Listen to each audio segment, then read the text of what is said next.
Well, I think one of the key factors of the NFL's growth is trying to expand into international zones. You think of the National Football League as America's sport in terms of so much interest from gambling, from fantasy football. But now what they've really tried to do is make an effort to play international games. They're playing games overseas in London. They're playing games in Mexico City. They used to have something called the Euro League, Euro NFL. So there have been seeds planted over the last decade or so to grow the game internationally. Obviously, America's #1 sport, and now they're trying to penetrate into the landscape of, they're never going to try to get to the international soccer, football's territory, even into the NBA professional basketball, but they're making inroads, and it's really grown globally over the last 5 to 10 years. Yeah, you alluded to this a little bit with my next question, but let's talk about China in particular. American football still falls behind football, or what we call soccer here in the United States, and basketball as the most popular sports. And it's losing a little bit of ground lately with ratings.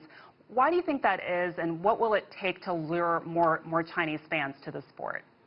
Well, the NFL has really put a lot of effort into grassroots support and teaching the game to the Chinese audience. Certainly, it's not something that many of them have grown up playing or even watching. There's not a touchstone athlete the same way that the NBA had Yao Ming, or how they adopted the late Kobe Bryant as one of their own. So I think the NFL right now is really trying to get in at the grassroots level.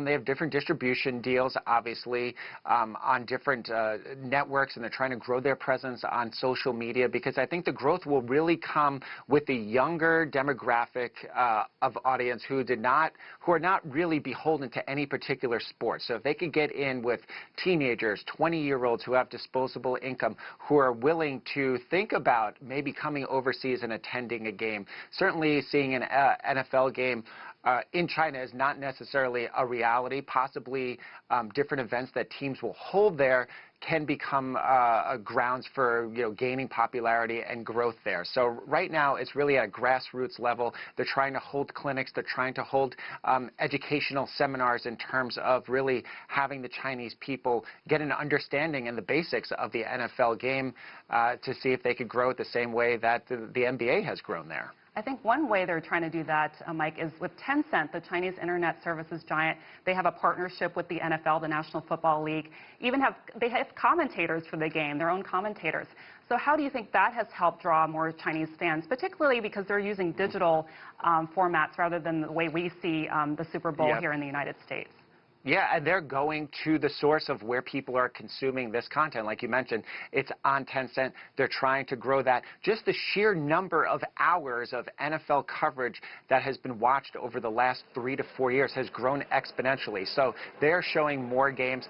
They are trying to grow the league there in China. There's an indoor league that's going on. There are other intramural and non-quite professional leagues that they are trying to grow there as well. So if they're seeing it played on their home turf, the next logical step is to see what is the true professional nature of what they're watching on a local level. So really the growth is coming through that partnership with Tencent and through some of the different things that they're doing there in terms of growing the digital presence. The favorite part about the Super Bowl for me is the commercials, for a lot of people as well. Typically a big draw for audiences. What can we expect this time around?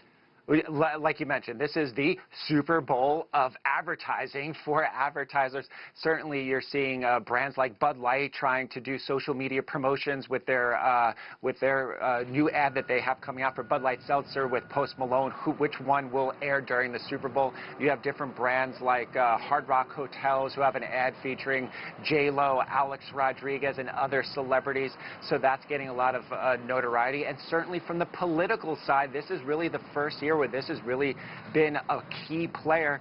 Democratic hopeful Michael Bloomberg, former mayor of New York, and President Donald Trump both showing ads during the Super Bowl. So that's kind of unprecedented from a political standpoint. And then, of course, you have every other major brand that's trying to put their flag in the field to be voted best commercial, or to at least have that water cooler conversation on Monday. Certainly, it's going to be the game #1, and then #2 is which commercial did you like, which one did you remember the most? All right.